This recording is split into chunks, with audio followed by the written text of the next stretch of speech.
Traders point அன்பர்களே சிறப்பு வணக்கம். நம்ம டிஸ்க்ளைமர் எடுத்துக்கிறோம். நம்ம செபி ரிஜிஸ்டர் அட்வைசரோ, ஆர்ஐஓ கிடையாது. நம்ம இங்க பேசக்கூடியது எல்லாமே தகவலா மாத்திரமே பார்க்கப்படணும். இது யாருக்கும் முதலீடு சம்மந்தமா கொடுக்கப்படும் ஆலோசனை கிடையாது. பங்குகள வாங்கவோ, விற்கவோ நம்ம ஆலோசனை கொடுக்கப்பட்டதில்ல. எல்லா தொழில்லயும் ரிஸ்க் இருக்கும். ரிஸ்க்க புரிஞ்சுட்டு எச்சரிக்கையோட தொழில் செய்யும்போது எல்லாமே நல்லாயிருக்கும். நம்மள ஆதரிக்கிற அனைத்து நல்ல உள்ளங்களுக்கும் நன்றி. வாழ்க வளமுடன்.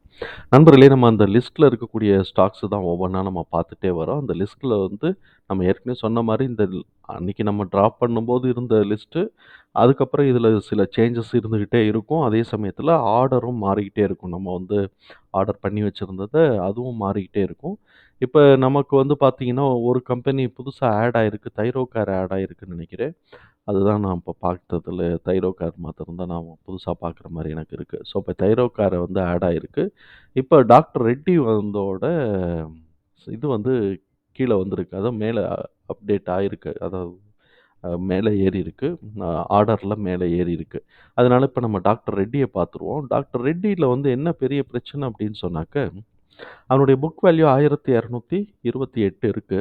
1228 புக் வேல்யூன்னா இதுக்கு 4 டைம்ஸோ, 5 டைம்ஸோ அதுக்கு உண்டானதுக்கு அவன் ஏத்திட்டான். இப்போ 5 டைம்ஸ்ன்னு போடுவோமே, 1228க்கு 5 டைம்ஸ்ன்னு போடுவோம். 1228 இன்டூ 5ன்னு போட்டோம்னாக்கா 6100. இவன் வந்து ஹை வந்து ஆல்ரெடி ரூ. 6,00,000 சொச்ச ஹை வச்சுட்டான். ரூ. 6,200 ரூ. 300 கிட்டக்க ஹை வச்சுட்டான். ஸோ புக் வேல்யூக்காக தான் ஏறியிருக்கு. இவன் ஃபர்ஸ்ட்டு 2 குவார்ட்டர்ல நம்ம பார்த்தோம்னு வச்சுக்கங்களேன், சரி இவனோட இதெல்லாம் ஸ்ட்ராங்கா இருக்கான்னா, ஆர்ஓஇ, ஆர்ஓசிஇ எல்லாம் ஸ்ட்ராங்கா தான் இருக்கு. எபிடா மார்ஜின் இது எல்லாமே போன வருஷத்தோடது. குவார்ட்டருக்கு இதில வராது. சரி இவன்ட்ட அப்ப கரண்ட் ரேஷியோ லிக்விடிட்டி ரேஷியோ நம்ம பார்த்தோம்னா 3.1 கரண்ட் ரேஷியோ இருக்கு. குயிக் ரேஷியோ 2.4 இருக்கு. இதெல்லாம் பயங்கரமா இருக்கு. டிவிடெண்ட் வேற குடுக்குறாய்ங்க. அதுக்கப்புறம் நம்ம இதில வந்து நம்ம பார்த்தோம் அப்படின்னு சொன்னோம்னு வச்சுக்கங்களேன், பிரைஸ் டூ புக் வேல்யூ வந்து அதான் 3.8 இப்ப இருக்கு. அது அட்ஜஸ்ட் ஆகியிருக்கும். இப்போ மேலே ஏறிட்டு கீழ இறங்கிட்டு இருக்கிறதுனால அந்த டைம். இது வந்து அந்த ரூ. 4,000 கீழ இந்த வருஷம் ஆரம்பிக்கும்போது இருந்தத போட்டிருப்பாய்ங்க. இப்ப அதே மாரி கடன் இல்ல நமக்கு பார்த்தோம் அப்படின்னு சொன்னா, சால்வன்சில வரும்போது பார்த்தீங்கன்னா, டெப்ட் டூ ஈக்விட்டி பார்த்தோம்னா 0.1 தான் இருக்கு. அதனால இது கொஞ்சம் ஃபினான்ஷியலா நல்லா ஸ்ட்ராங்கான கம்பெனி தான்.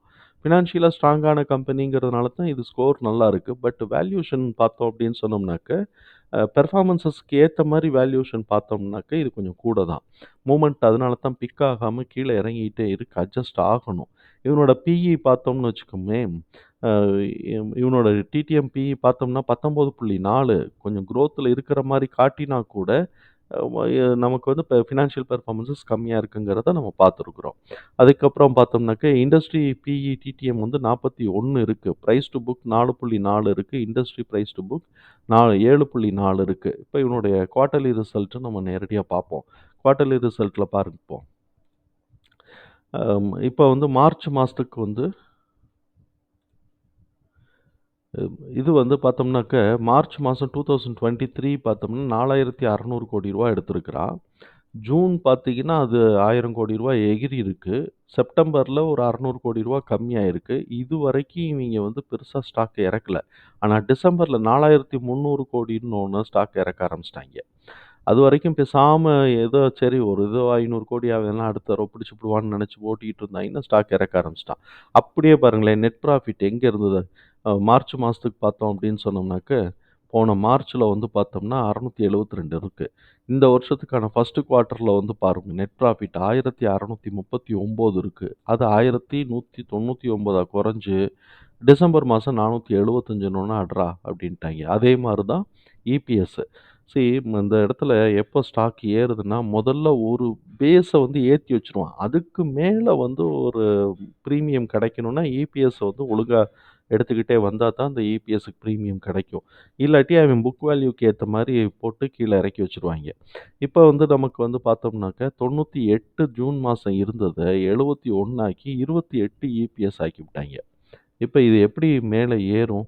டிடிஎம் 238 இருக்கு. நமக்கு இவைங்க ஆவரேஜ் எல்லாம் ஒழுங்கா எடுத்துருவாய்ங்கங்கிறது ஆஸ்பெக்ட்ல ஆவரேஜ் ஃபிகர் நம்ம எல்லாத்துக்கும் போடுற மாரி போட்டோம்னு வச்சுக்கோங்களேன், கவர் ஆகுற மாரி தான் காட்டும். ஆனா நம்பிக்கை இல்லையே, டவுன் சைட்ல இருக்கே. அப் சைட்ல இருக்கு, இல்லாட்டி ஒரு ஜிக்ஸாக்கா இருக்குன்னா கூட ஏதோ தொட்டுருவான்னு நம்பிக்கலாம். ஆனா, இவன் டவுன் சைட்ல இருக்கும்போது இந்த டிடிஎம் டிஃபரன்ஸஸ வந்து எப்படி தொடுவான்னு தெரியல. ரூ. 4,668,00,00,000 இங்க எப்படி போடப் போறான்னு தெரியல. இவன் குறைச்சுக்கிட்டே வந்து திருப்பி 4,300,00,00,000 குறைச்சோ, இல்லாட்டி 3,800,00,00,000வோ கொணந்துட்டான்னு வச்சுக்கங்களேன், நமக்கு இதெல்லாம் அடிபட்டு போயிரும். ஸோ, அப்ப இந்த மாரி இருக்கும்போது இவன் டிடிஎம்மோட இபிஎஸ் அச்சீவ் பண்ணினா கூட, நம்மள பொறுத்தவரைக்கும் ரூ. 5,368 வரைக்கும் இதுக்கு வந்து டவுன் டவுன் ஆகுறதுக்கு வாய்ப்பு இருக்கு அப்படிங்கிறது நம்மள பொறுத்தவரைக்கும் நம்ம எடுக்கிறோம். ஸோ, இப்ப ஆக்சுவலா வந்து இதெல்லாம் சக்சஸ்ஃபுல்லா இவன் மேல ஏறிக்கிட்டே வந்தான்னா, இந்த நேரம் ரூ. 8,500 போயிருக்கும்னு கூட நம்ம எதிர்பார்க்கலாம். ஆனா, இப்போ வந்து இவன் டிடிஎம்ம மாத்திரம் இபிஎஸ் டிடிஎம், இபிஎஸ்ஸ மாத்திரம் கவர் பண்ணா கூட ரூ. 5,00,000 சொச்ச வருது. இந்த ரூ. 5,00,000 சொச்ச எதுலேருந்து போடணும்னாக்க, புக் வேல்யூ பேசிக் புக் வேல்யூ ரூ. 1,200 அதுலேருந்து போட்டோம்னா ஒரு ரூ. 6,500 அது வரைக்கும் ஏத்திட்டு இப்ப கீழ இறக்கிட்டாய்ங்க. இந்த டிடிஎம் வரைக்கும் ஏத்திட்டு இப்ப கீழ இறக்கிட்டு இருக்கிறாய்ங்க. இப்ப அடுத்த வருஷத்துக்கு இது மேல அடுத்த ரிசல்ட்ல வந்து மேல ஏத்துனா மாத்திரம் தான், இவன் அடுத்த கட்டத்துக்கு தூக்கிட்டு போவான். இப்ப நம்ம உன்னோட டெக்னிக்கல்ஸ பார்ப்போம். பார்க்கும்போது பார்த்தோம்னாக்க, முதல்ல 1 வீக்ல வச்சு பார்ப்போம். 1 வீக்ல வச்சு பார்க்கும்போது, நமக்கு வந்து என்ன பண்ணிட்டேன், இந்த இடத்துல ஸ்ட்ராங் சப்போர்ட்டு, இதோட ரிவர்ஸ் அந்த கதையே இங்க இல்ல. இவன் பூரா ஃபினான்ஸ் வந்து நமக்கு ரிசல்ட் பூரா கம்மியாயிருச்சு. மார்ச் மாசம் ரிசல்ட்ல இனிமே பூஸ்ட் பண்ணினா மாத்திரம் தான், இது மேல ஏறுறதுக்கான வாய்ப்பு இருக்குன்னு நம்ம சொல்லலாம். இல்ல அதையும் தாண்டி நான் மக்கள் வந்து வாங்கியே ஆவேன், ஏத்தியே ஆவேன்னு சொன்னான்னா, அது நம்ம சொல்ல முடியாது. பட் ஃபினான்ஷியல் பெர்ஃபார்மன்ஸஸ் பொறுத்தவரைக்கும். நம்மள பொறுத்தவரைக்கும் 5,368 நம்ம வந்து இபிஎஸோட டிடிஎம் இபிஎஸ்ஸ பேஸ் பண்ணி வச்சிருக்கிறோம். அதுவுமே ஓவர் வேல்யூஷனா இருக்கிறதுனால கீழ இறங்கி வர்றதுக்கான வாய்ப்புகள் இருக்கு. அப்ப இந்த இடத்துல சப்போர்ட்ட எடுக்கணும். இவன் அதுக்கடுத்து மார்ச் மாசமும் புவரா குடுத்துட்டான்னா, சொர்க்குன்னு கீழ இறங்கி இந்த இதுக்கோ, இல்லாட்டி இந்த இந்த பிவோட் பாயிண்ட்டுக்கோ, இல்லாட்டி இந்த பிவோட் பாயிண்ட்டுக்கோ ஓடியாந்துரும். அதுக்கப்புறம் நல்லா குடுத்தான் அப்படின்னு சொன்னா, மேல ஏறிட்டு முதல்ல இந்த ஹை இவனோட இந்த ஹை நெக் லைனையும், அப்புறம் இந்த ஹையும் தொட்டுட்டு, அதுக்கப்புறம் 3 குவார்ட்டர்ல நல்லா குடுத்தா மாத்திரம் தான் மேல ஏத்துவாய்ங்க. இல்லைன்னா, அவ்வளோ ஈஸியா கிடையாது. இல்ல ஃபர்ஸ்ட்டு குவார்ட்டர்லயே அதிரி புதிரியா குடுத்தாய்ங்கன்னா, கண்ண மூடிக்கிட்டு மேல ஏத்திருவாய்ங்க. ஆனா, இப்ப இருக்கக்கூடிய பெர்ஃபார்மன்ஸஸ் வந்து புவர் பெர்ஃபார்மன்ஸஸா இருக்கிறதுனால, நம்ம கொஞ்சம் யோசிக்க வேண்டியிருக்கு. பார்ப்போம், பொறுத்திருந்து பார்ப்போம். இவன் எவ்வளோ தூரம் இறங்குறான்னு பார்ப்போம். நம்மளுடைய கால்குலேஷனான எய்தர் இந்த பிவோட் பாயிண்ட்டோ, இல்லாட்டி 5,368 வரானான்னு பார்ப்போம். அப்படி இல்லைனாக்கா 5,678 இந்த 3 ரேஞ்சுக்குள்ள எங்க வேணாலும் திரும்பட்டும். எங்க திரும்புறான்னு பார்ப்போம். இல்ல அவன் வந்து அப் ட்ரெண்ட் தானா, இல்ல இந்த இடத்துக்கு டச் பண்ணிட்டு அப்புறம் ரிசல்ட் வந்துட்டு நல்லா போகுதாங்கிறத நம்ம பார்ப்போம். அதனால இத பார்த்துட்டு நம்ம வாங்குவோம். கம்பெனி நல்ல கம்பெனி தான். ஆனா ஃபினான்ஷியலா ஸ்ட்ராங்கா இருக்கக்கூடிய கம்பெனி தான். பட் ஃபினான்ஷியல் பெர்ஃபார்மன்ஸஸ் இல்ல. ஆல்ரெடி புக் வேல்யூக்கு மேல ஏத்திட்டாங்க. ஏத்திட்டு 5 டைம்ஸ் ஏத்திட்டு தான் இப்ப கீழ இறங்கிட்டு இருக்கு. அட்ஜஸ்ட் ஆயிட்டு இருக்கு.